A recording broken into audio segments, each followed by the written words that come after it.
கிறிஸ்துவில் அன்பானவர்களே, இயேசு ரட்சகரின் நாமத்தில் உங்களை அன்போடு வாழ்த்துகிறேன். கர்த்தர் உங்களை ஆசீர்வதிக்கும்படி ஒரு வசனத்தை வாசிக்கிறேன். யோவான் எழுதின சுவிசேஷம் 12ஆம் அதிகாரம் 24ஆம் வசனம்.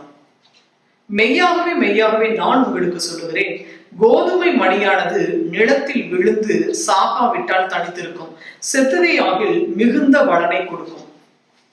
பாருங்க, ஆண்டவர் சொல்றாரு, ஒரு கோதுமை மணி கையில வச்சுக்கிட்டு இருந்தா அது விளையும் சொல்லல, அது நிலத்துல போடும் பொழுது அது என்ன ஆகுது அப்படின்னா, அது பல 100 மடங்கு 30, 60, 100 என்ன ஆகுது அப்படின்னா அது விளைச்சலை கொடுக்குது. அதுதான் ஆண்டவர் சொல்லுகிறார், கோதுமை மணியானது நிலத்தில் விழுந்து சாகாவிட்டால் அது எப்படி இருக்குமா, தனித்திருக்கும். அது நிலத்துல போடல அப்படின்னா அது ஒரு பலனும் வராது.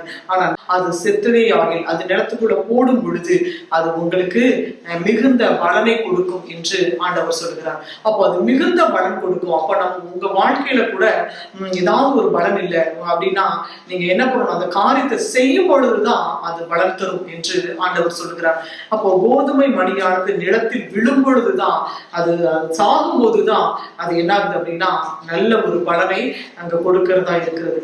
ஆம்பரியமானவர்களே, இன்றைக்கு கூட நிறைய பேர் என்ன பண்ணுவாங்க, எந்த ஒரு வேலைக்கும் போகாம எதையும் செய்யாம என் வாழ்க்கையில ஆசீர்வாதம் வரல அப்படின்னு சொல்லிட்டு வழி ஊரை சுத்தி எல்லாம் கடனை வாங்கி வச்சுட்டு கடன் பெருகிருச்சு அப்படின்னு சொல்லி கடவுளுடைய நாமத்தை தூஷிச்சுக்கிட்டு அந்த மாதிரி எல்லாம் இல்லாம உங்களுக்கு ஆண்டவர்கிட்ட நீங்க ஜெபம் பண்ணும் பொழுது, ஆண்டவரே ஆண்டவர் சொல்லியிருக்கிறார், நீ கையிடும் வேலையிலே உனக்கு ஆசீர்வாதத்தை கட்டளையிடுவார்னு சொல்லி, அதனால கையிட்டு கத்தட்ட ஆண்டவர்கிட்ட ஜெபம் பண்ணி, ஆண்டவரே எந்த இப்படிப்பட்ட வேலையை செய்யணும்னு சொல்லி கத்தட்ட ஜெபித்து நல்ல வேலையை செய்யும் பொழுது, நீங்க அந்த காரியத்துக்காக உங்களை தியாகம் செய்யும் பொழுது, அந்த காரியத்துல நீங்க இறங்கி அந்த காரியத்தை செய்யும் பொழுது ஆண்டவர் உங்களுக்கு ஆசீர்வாதத்தை கொடுக்க அவர் சர்வவல்லமை தேவனா இருக்கிறார். இல்ல நான் எவ்வளவோ தேடி பார்த்தேன், எனக்கு வேலை கிடைக்கல, நான் எவ்வளவோ முயற்சி செய்து பார்த்தேன், வரன் கிடைக்கணும்னு சொல்லி, ஒரு பொண்ணு கிடைக்கல, ஒரு மாப்பிள்ளை கிடைக்கல அப்படின்லாம் சொல்லிட்டு உங்கள் வாழ்க்கையில அப்படி ஒரு சூழ்நிலை காணப்பட்டா நீங்க ஆண்டவர்கிட்ட ஜெபம் பண்ணுங்க.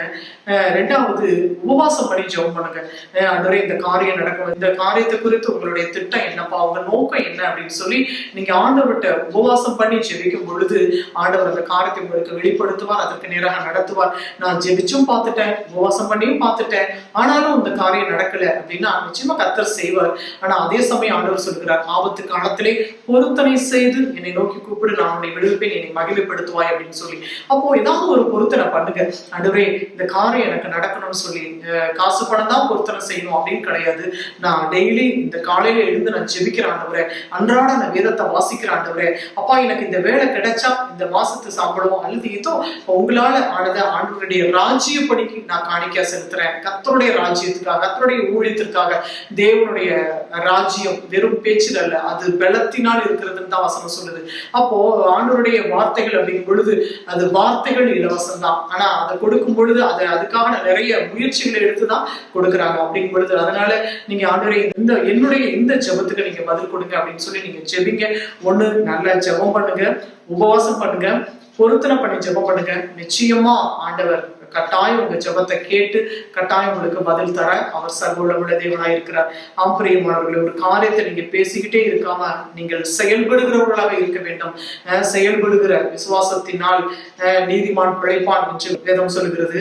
கிரியை இல்லாத விசுவாசம் செத்தது என்று வேதம் சொல்லுகிறது. விசுவாசமும் வேணும், கிரியையும் வேணும். அப்பதான் ஒரு ஆசீர்வாதமான வாழ்க்கையை, நல்ல செழிப்புள்ள வாழ்க்கையை நாம வாழ முடியும்.